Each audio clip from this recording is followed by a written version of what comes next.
আসসালামু আলাইকুম। আমরা এখন সরাসরি কথা বলবো গাংনী শ্রমিক কল্যাণ ফেডারেশনের সম্মানিত সভাপতি গাংনী উপজেলা শাখা জনাব মোহাম্মদ মফিজুর রহমানের সাথে। আসসালামু আলাইকুম। ওয়ালাইকুম আসসালাম ওয়া রাহমাতুল্লাহি ওয়া বারাকাতুহু। আজকে যে শ্রমিক দিবস উপলক্ষে আপনার ব্যক্তিগত মতামত এবং শ্রমিকদের ন্যায্য অধিকার সম্পর্কে যদি আমাদের কিছু জানাইতেন।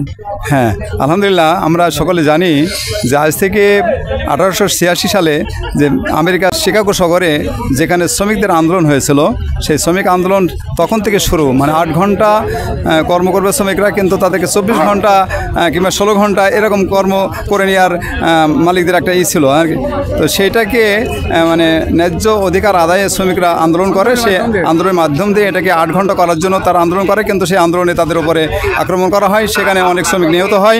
এরপরে আস্তে আস্তে এইটা আমরা 1968 সালের 23 মে বাংলাদেশ শ্রমিক কল্যাণ ফেডারেশন, বাংলাদেশেও শ্রমিক কল্যাণ ফেডারেশন নামে এটা প্রতিষ্ঠিত হয়। তখন থেকে আমরা আন্দোলন করে আসছি শ্রমিকদের অধিকার আদায়ের জন্য।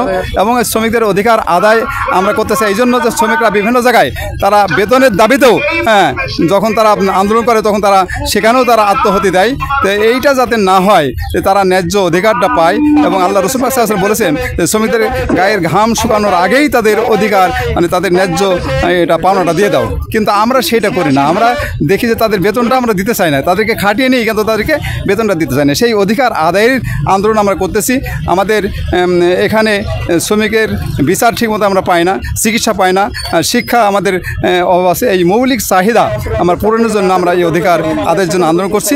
আমাদের আন্দোলন এটা সঠিক আন্দোলন। যদি এটা সব কিছু আমরা পেয়ে যাই, আমাদের আন্দোলন করার দরকার হবে না। তো এই আন্দোলন সফল হোক।